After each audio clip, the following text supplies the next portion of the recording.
ہماری چینل اسلام کی رہنمائی کو سبسکرائب کریں۔ کہ بتاتا ہے کہ جو جنت فمن زحزح عن النار وادخل الجنت فقد فاز وما الحیات الدنیا الا متاع الغرور، جس نے اپنے آپ کو جہنم سے بچایا اور جنت میں چلا گیا یہ ہے کامیاب، باقی سب ناکام ہو جائیں گے۔ تو میرے بھائیو، آپ گھوڑے دوڑا لیں اپنی خواہشات کے، خوب اس میدان میں دوڑیں اور خوب دوڑیں، پسند کی سیر و تفریح کریں، پسند کے گھر بنائیں۔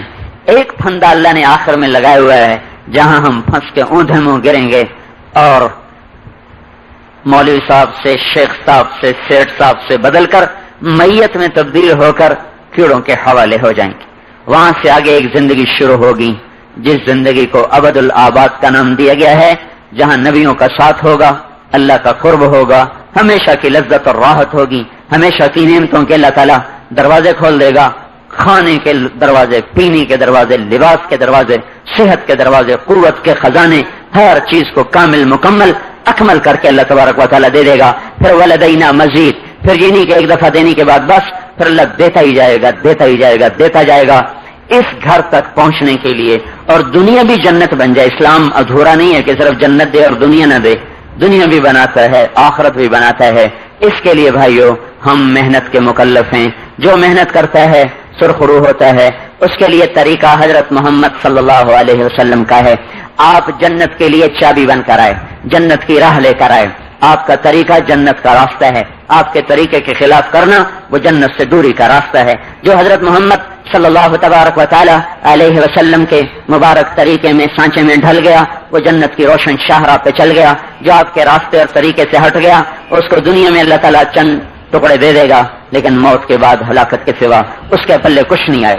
تو ساری دنیا کے انسانوں کے لیے آج صرف ایک ہی راستہ ہے جنت تک پہنچنے کا، وہ ہے حضرت محمد صلی اللہ تبارک و تعالی علیہ وسلم کی مبارک زندگی۔ اس کو بھائیو سیکھو، اس کے مطابق اپنے آپ کو ڈھالو، ایسا بن جائیں کہ اللہ ہمیں پسند کر لے۔ اللہ نے ایک حبیب بنا، ایک ہوتا ہے حبیب، ایک ہوتا ہے خلیل۔ ابراہیم ہے خلیل اللہ اور ہمارے نبی ہیں حبیب اللہ۔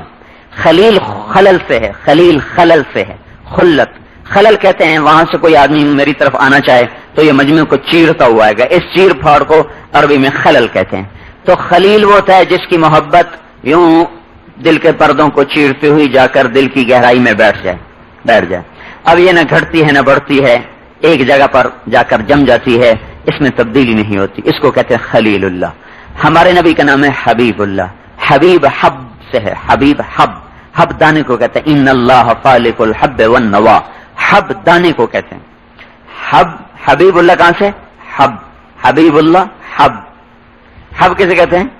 دانا۔ دانے کی کیا مثال ہے؟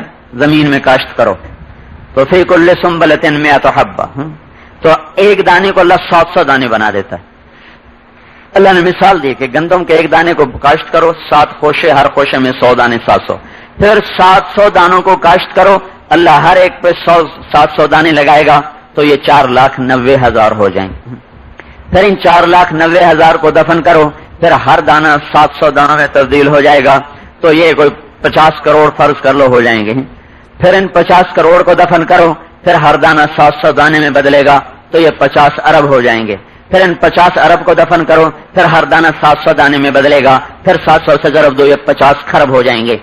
حب حب وہ دانہ جس کے بڑھنے کی کوئی حد نہیں ہے۔ اب آپ اس کو کاشت کرتے جاؤ، یہ بڑھتا جائے گا، بڑھتا جائے گا، بڑھتا جائے گا، زمین آسمان کا خلا بھر جائے گا۔ اگر کاشت کا سسٹم چلتا رہے تو زمین آسمان کا خلا بھر جائے گا، دانے بننے بند نہیں ہوں گے۔ تو معلوم ہوا حبیب اللہ اسے کہتے ہیں جس کی محبت بڑھتی جائے، بڑھتی جائے، بڑھتی جائے، کسی مقام پر جا کر جس کی محبت کی کوئی باؤنڈری نہ لگائی جا سکے اس کو کہتے ہیں حبیب اللہ۔ ہاں جی، جس کی محبت کی کوئی حد باؤنڈری قائم نہ ہو سکے وہ ہے حبیب اللہ۔ تو ہمارے نبی پاک صلی اللہ تعالی علیہ وسلم حبیب اللہ، جن کی محبت کی کوئی کسی مقام پر جا کر بھی باؤنڈری نہیں آتی۔ تو اللہ کا حبیب بننے کے لیے حضرت محمد صلی اللہ تبارک و تعالی علیہ وسلم کی مبارک زندگی ہے بھائیو، وہ اپنے اندر اتار لو تو اللہ تعالیٰ آپ کو بھی اپنا حبیب بنا لے گا۔ اور دنیا بھی اچھی ہو جائے گی، آخرت بھی اچھی ہو جائے گی۔ اب یہ محنت سے آتا ہے، بغیر محنت کے نہیں آتا، کیونکہ اللہ کے رسول کی محبت کو دل میں پیدا کرنے کے لیے جان مال قربان کرنے پڑتے، گرمی سردی کو جھیلنا پڑتا ہے، تب جا کر حضور پاک صلی اللہ تعالی علیہ وسلم کے مبارک طریقوں کی عظمت اور محبت دل میں اترتی ہے۔ اس کو اپنے اندر میں اتارنے کے لیے ہم کہتے ہیں بھائی تبلیغ میں جاؤ، یہ گھر بیٹھے محبت ملتی نہیں، گرمی برداشت کرو، سردی برداشت کرو، ٹینشن برداشت کرو، آپ کے پیسے ڈوب رہے ہیں، مل نہیں رہے، اب آپ چکر لگا رہے ہیں اور اس کے لیے روزے رکھ رہے ہیں، نفلیں پڑھ رہے ہیں، دعائیں کروا رہے ہیں۔ کبھی ایسے ہی نفلیں پڑھو، روزے رکھو، دعائیں کرو، یا اللہ اپنے حبیب کی محبت دے دے، کبھی ایسا کیا؟ یا اللہ اپنے حبیب کی محبت دے دے، یا اللہ آخرت کا ذوق دے دے، یا اللہ جنت کا شوق دے دے، کبھی ہم نے ایسا کیا؟ تو اللہ تعالیٰ ہمیں اپنے محبوب کی محبت کیوں دے گا بھائی؟ جو اللہ کے خزانوں میں سب سے قیمتی سرمایہ ہے، سب سے محبوب ترین سرمایہ جو اللہ تعالیٰ نے رکھا ہے۔ چند دن وہی نہیں آئی تو کافروں نے کہا اس کا رب اس کو چھوڑ گیا، آپ کو ملال ہوا۔ ایک دن حضرت خدیجہ نے بھی کہہ دیا اس کا تو یا رسول اللہ کہیں اللہ ناراض تو نہیں، تو آپ کو ملال اور ہوا۔ تو اب اللہ اس رنج کو دور کرنے کے لیے جبریل بھیج رہا ہے۔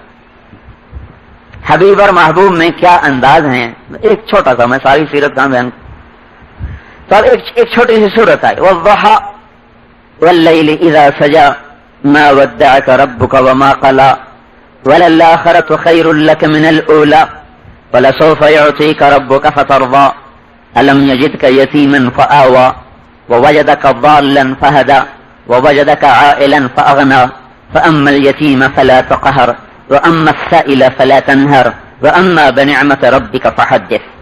جب ابہام پیدا ہو جائے تو اس کو دور کرنے کے لیے قسم اٹھائی جاتی، ابہام پیدا ہو جائے تو دور کرنے کے لیے قسم اٹھائی جاتی۔ دو دوستوں میں، دو بھائیوں میں، دو بہنوں میں، میاں بیوی میں کوئی شک و شبہ پیدا ہو جائے تو تسلی کے لیے ہم قسم اٹھا، اللہ کی قسم، یہ بات ایسی نہیں، تو قسم اٹھانے سے اگلے کا کو تسلی ہو جاتی، چلو ٹھیک ٹھیک۔ اللہ کا کلام قسم کا محتاج نہیں، اللہ قسم کا محتاج نہیں۔ اس کے باوجود اللہ ہمارے ماحول کے مطابق، ہمارے مزاج پہ اتر کر اللہ بولا والضحى، اے میرے نبی مجھے روشن دن کی قسم، واللیل اذا سجا، مجھے تاریک رات کی قسم، ما ودعك ربك وما قلى، نہ میں تم پہ ناراض ہوں نہ میں نے تمہیں چھوڑا ہے۔ میں آپ کو اتنا دوں گا کہ آپ راضی ہو جائیں۔ اب اسی ترجمے کو، اب اسی آیت کو ایک اور دوسرے انداز سے ترجمہ، یہ ترجمے کی، اس ترجمے کی طرف امام راضی نے اپنی تفسیر کبیر کی آخری جلد میں سورہ والضحیٰ کی تفسیر میں اشارہ کیا ہے، اور یہ جو ترجمہ ہے یہ اگلے مضمون سے زیادہ جوڑ کھاتا ہے۔ اب اللہ تعالیٰ کہہ رہے ہیں والضحیٰ، مجھے آپ کے روشن چہرے کی قسم، تسلی دینے کے لیے یہ مضمون زیادہ طاقتور، مجھے تیرے چہرے کی قسم، تیرے روشن چہرے کی قسم۔ اتنی باریک چیزیں بھی اللہ کے بندے ہم تک پہنچا گئے، اب بھی ہم کہیں کہ پتہ نہیں اللہ کڑے کمت راضی ہے۔ اب بھائی چار چرانے کے لیے لڑتے ہیں، چار چرانے کے لیے، بھائی ایک ایک سنت پر اپنی جان کھپاؤ۔ اللہ کی قسم ساتوں زمین آسمان کو سونے چاندی سے بھر دیا جائے تو اللہ کے نبی کی ایک سنت اس سے زیادہ قیمتی، اللہ کی قسم۔ آپ کیا کماتے ہیں؟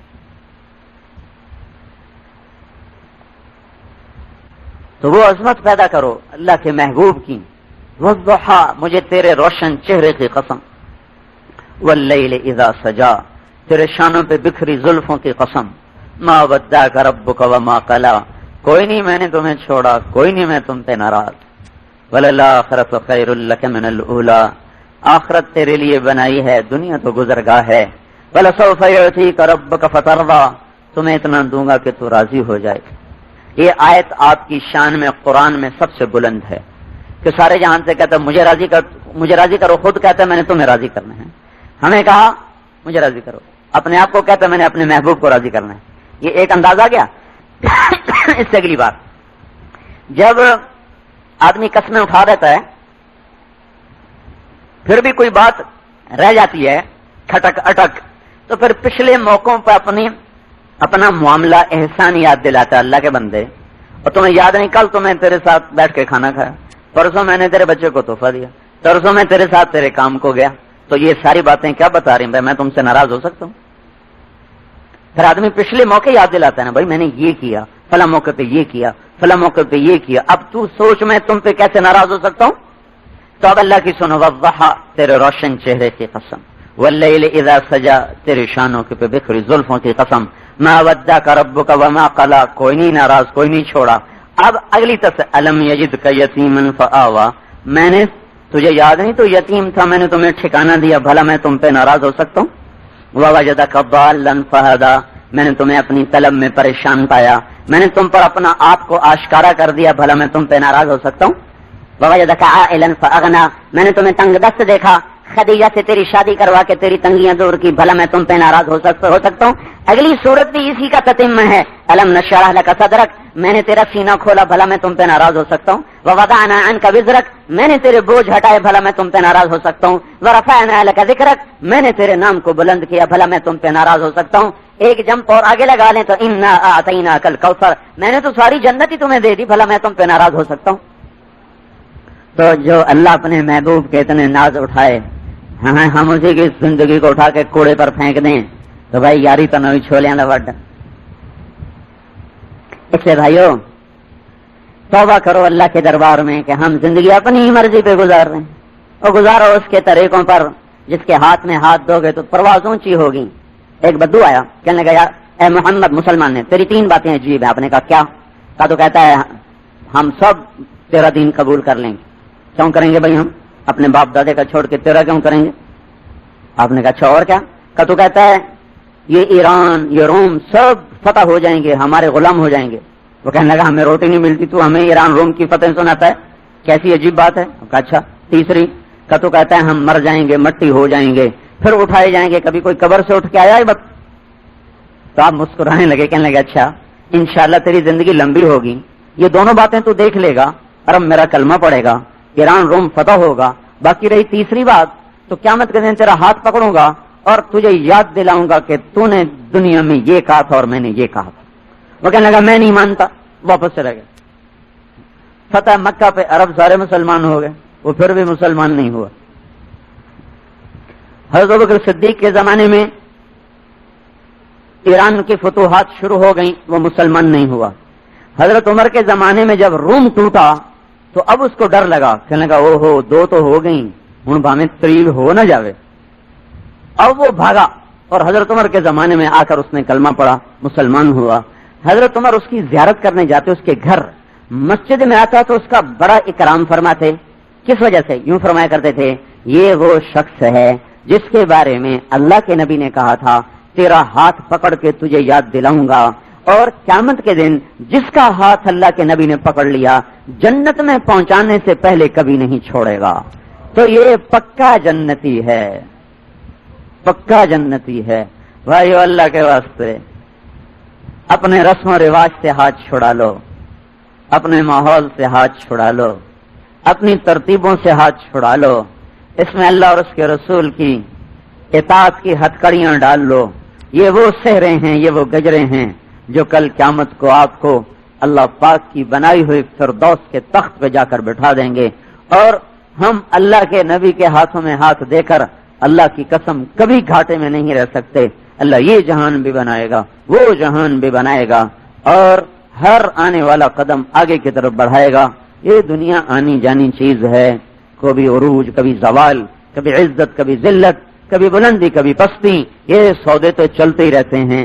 ہم آخرت کو سامنے رکھ کر چلنے والے بنے، اور آپ آخری ہیں، آپ کے بعد کوئی نبی نہیں، تو آپ کا پیغام بھی اوروں تک پہنچانا اور دنیا کے آخری کونے تک پہنچانا یہ بھی ہمارے ذمے ہے۔ اسلام کے لیے اللہ تعالیٰ نے سب سے پہلا جو طبقہ قبول کیا وہ تاجروں کا ہے۔ پہلا طبقہ جو اسلام کی بنیاد بنا وہ تاجر ہیں، دوسرا طبقہ جو بنیاد بنا وہ زمیندار ہیں۔ یہ 2 طبقے تھے جن کے ذریعے سے اللہ نے اسلام کی بنیاد رکھی، اور مکے کے تجار نے اپنی تجارت کو دین پہ قربان کیا، ان کی تجارتیں بھی واپس آ گئیں، حکومتیں بھی واپس آ گئیں۔ اللہ نے خلافت تاجروں میں رکھی، شورا تاجروں میں رکھی۔ 10 مبشرہ سارے تاجر ہیں۔ 10 مبشرہ وہ 10 آدمی جن کو اللہ کے نبی نے بیعت وقت جنت کی بشارت دی کہ ابوبکر جنتی، عمر جنتی، عثمان جنتی، علی جنتی، طلحہ جنتی، زبیر جنتی، سعد جنتی، سعید جنتی، ابو عبیدہ جنتی، عبد الرحمن جنتی، یہ 10 آدمی جن کو آپ نے کہا یہ جنتی ہیں، یہ 10 کے 10 تاجروں میں سے ہیں، چاروں خلفائے راشدین تاجروں میں سے ہیں۔ تو اللہ تعالیٰ نے بھائیو آپ کو بھی تاجر بنایا ہے، آپ اپنے مال کو، تجارت کو اسلام کے زندہ کرنے پھیلانے کا ذریعہ بنا دیں تو یہ جہان بھی بن جائے گا، وہ جہان بھی بن جائے گا۔ اس کے لیے بولو بھائی، کون ہے جو پچھلی زندگی پر توبہ کرے، اگلی زندگی کی نئی بنیاد رکھے اور ساری دنیا میں اس کو لے کے پھرنے کے لیے تیار ہو۔ Such kinds of more videos and new updates کے لیے ہمارے چینل اسلام کی رہنمائی کو ضرور سبسکرائب کریں۔